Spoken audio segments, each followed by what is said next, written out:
আজকে জুম্মাবার তো তাই একটু স্পেশালভাবে করতেছি, কারণ রোজা চলে আসতেছে।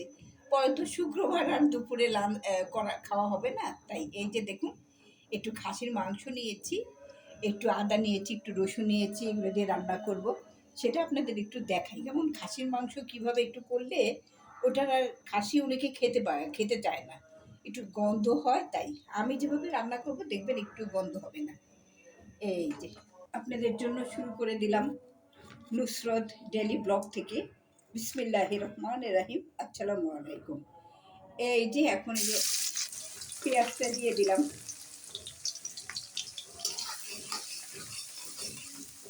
তেল দিব না, কারণ খাসির মাংস এত বেশি তেল দিলে এমনিতেই তো তেল বুঝাই, সব কেটে কেটে ফেলে দিচ্ছি, তারপরেও এত তেল খাসিতে। এখন দিয়ে দিচ্ছি এই যে এতটুকু একটু রসুন বাটা দিয়ে দিলাম। মোটামুটি একটু অনেকটুকুই আছে খাসি।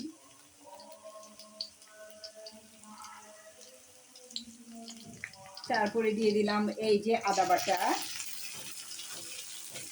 যাতে গন্ধটা চলে যায় কাঁচা। স্পেশাল করে রান্না করেন না, সবাই দেখবেন খেয়ে খুব মজা করবে। খাসির মাংসতে না হলে একটু গন্ধ আসে, তো অনেকে আবার খাসির মাংস খেতে পারে না, কিন্তু আমি যেভাবে রান্না করি এতে কোনো গন্ধ হবে না। আবার একটু এলাচি দারচিনিগুলো দিয়ে দিলাম। প্রথম দিলে এগুলো একটু পুড়ে যায়, সে গন্ধটা থাকে ইয়া করে না, যার জন্য এই যে আবার এলাচি দিলাম।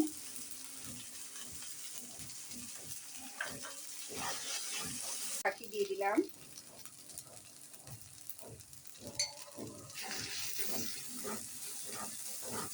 রান্নাটা একটা আর্ট। আমি ছোটবেলায় রান্না দেখলেই মনে হতো কি, ইস এটা কীভাবে করবো। আমার আম্মাও বলতো থাক, করা লাগবে না, যখন করার সময় হয় তখন করবো। দিলাম মরিচ। দেখুন আমি আমি তো আপনাদের সবাইকে বলেছি আমি একটু পেঁয়াজ বাটাটা বেশি দিই তরকারি। লবণ, আমার সেই করা মশলাটা, এটা একটু এখন দিব, আবার নামানোর আগে একটু দিব। এলাচির ফাঁকি, সবসময় আমি এলাচির ফাঁকিটা করে রাখি। কি সুন্দর একটু কষানো হয়ে গেছে এবং সুন্দর একটা ফ্লেভার চলে আসছে। এই যে তারপরে একটু পানি দিয়ে আবার একটু কষাবো, তা চলে আসবে উপরে, মাংসটা দিয়ে দেবো। খাসির মাংস খেতে ভয় পান যে কেমন জানি একটু খাসির গন্ধ আছে, তারা আমার মতো করে রান্না করে দেখবেন, তারাও খেতে পারবেন।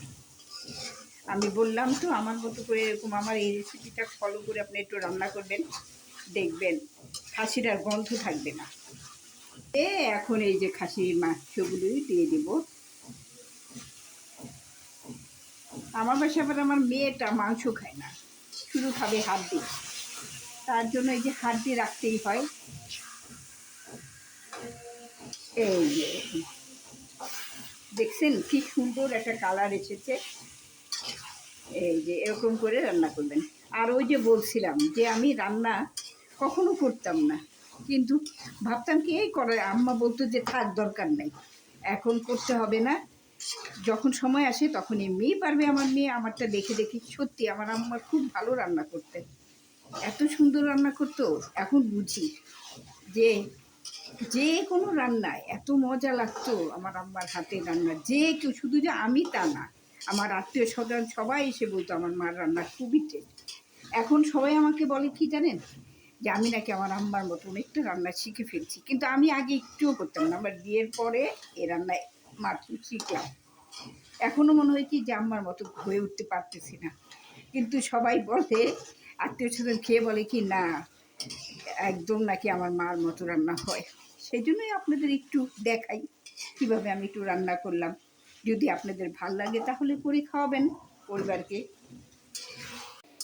মাংসটা কষানো হয়ে গেছে, একটু চর্বি তো খাসির মাংস, যতই আমি কেটে ফেলে দিয়েছি তারপরও না অনেক চর্বি, যার জন্য এই যে দেখুন কয়েকটা বগুড়ার আলু দিয়ে দিলাম,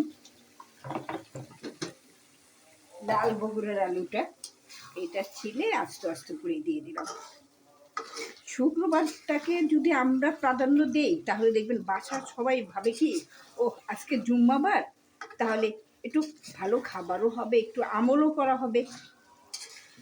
কারণ শুক্রবার তো আসে সেই বন্ধ দিন, হাজব্যান্ড ইয়াতে যায়, মসজিদে যায় নামাজ পড়তে, সেটা একটা পারিবারিক একটা নিয়ম নীতি হয়ে যায়। তাই প্রত্যেক শুক্রবার আসলেই সবাই ভাবে কি, আমার মেয়ে হাজব্যান্ড ভাবে কি আজকে হয়তো বা অন্য কিছু হবে, একটু পোলাও হবে, হয়তো বা ফ্রাইড রাইস হবে, একটা কিছু হবেই, বাস সেটাই নিয়ম হয়ে গেল। তাই আজকে আপনাদের একটু শেয়ার করলাম। কটা কিশমিশ দিয়ে দিলাম কোরমাতে। এই যে দেখেন, আজই ডিমের কোরমা হয়ে গেল আমার আজকে পোলাওর সাথে খাওয়ার জন্য। এই যে এটাই হলো, আর একটু 5 মিনিট জাল দিয়ে হয়ে যাবে ফাইনাল লুক। পোলাওটা হয়ে গেল, হচ্ছে। এই পোলাওটা আমি করতে থাকবো, ভাজতেই থাকবো, যখন একদম শন আওয়াজ হয়ে উঠবে। এই যে দেখুন, এই যে কেমন হয়ে গেছে দেখছেন কি সুন্দর। এখন আমি পানিটা ঢেলে দিব। অন্য চুলোর মধ্যে আমি পানিটা একটু ফুটিয়ে নিয়েছি, ওইটা এখন ঢেলে দিব। যে পানিটা ঢেলে দিলাম, বা একটা শীষ আসলেই একটু পানি পোলাও হয়ে যাবে। পানি দেই তো কতটুকু চাল ওভাবে, যতটুকু চাল, এটা তো আপনারা সবাই জানেন। যদি নতুন চাল হয় তাহলে একটু কম দিবেন, আর আমারটা পুরান চাল তো, আমি তাই যা চাল তার দ্বিগুণ পানি দিয়েছি। যদি 1.5 পট হয় তাহলে 3 পট পানি দিবেন মেপে। 1.5 পট চালের মধ্যে আমি 3 পট পানি দিয়েছি, 3 মগ। এই যে দেখুন কি সুন্দর, দেখছেন একটা শীষ আসবে আর হয়ে যাবে। আর সেই পোলাওয়ের গন্ধটা দেখুন, ভাজাটা সুন্দর হয়েছে তো, পোলাওয়ের গন্ধতে বাসা মৌ করছে। রান্নার পর খাবারটা দিয়ে দিলাম। এই যে একটু ভেরেস্তা ভেজেছিলাম, এটা দিলাম। একটু একটু ডেকোরেশন করলাম নিজেদের মতো করে, ব্যাস। আর এই যে ডিমের কোরমাটা মেয়েকে দিচ্ছি।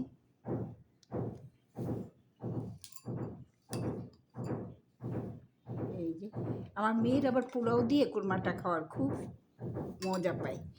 আর আর এই যে মাংস বলেছিলাম না যে মেয়ে হাড্ডি ছাড়া কিছুই খায় না। এই যে দেখুন কাছের মাংসটা, এই যে দেখুন যে কেমন লুক, দেখতে কেমন লাগছে বলুন তো, কি সুন্দর। আর এই যে সালাড করে দিলাম।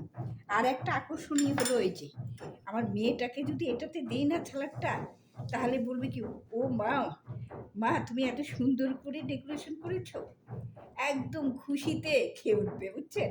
এই যে দেখুন তো, আপনারা এরকম করে আপনাদের সন্তানদের দিবেন, দেখবেন ওরা খুশিতে, আপনার আর বলতে হবে না তুমি আরেকটু খাও আরেকটু খাও, ডেকোরেশন দেখেই খেয়ে ফেলবে। এই যে দেখুন সালাদ করলাম ঠিকই, কিন্তু এই যে মেয়েটাকে একটু এইটার মধ্যে দিয়ে একটু ডেকোরেশন করে নিলাম। এই ছিল আজকে আমাদের দুপুরের খাওয়া, ডিমের কোরমা, খাসির মাংস কষা আর স্যালাড, বাস। এই হলো শুক্রবারের একটু স্পেশাল খাবার। রোস্ট তো করি প্রত্যেকবারই, কি শুক্রবার তো আর রোস্ট করা সম্ভব হয় না, সময়ও থাকে না, তাই এইভাবেই করে নিলাম, একদম সিম্পলভাবে। আপনারাও খেয়ে নেবেন এই যে এইভাবে রান্না। তাহলে আজ এতটুকুই শেষ করছি আজকে আর ব্লগটা।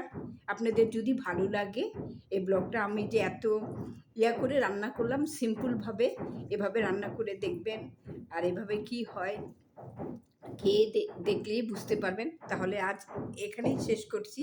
যদি ভালো লাগে তাহলে একটা লাইক, কমেন্ট আর একটা সাবস্ক্রাইব করে দিবেন, কেমন? তাহলে কিন্তু খুবই খুশি হব। আল্লাহ হাফেজ।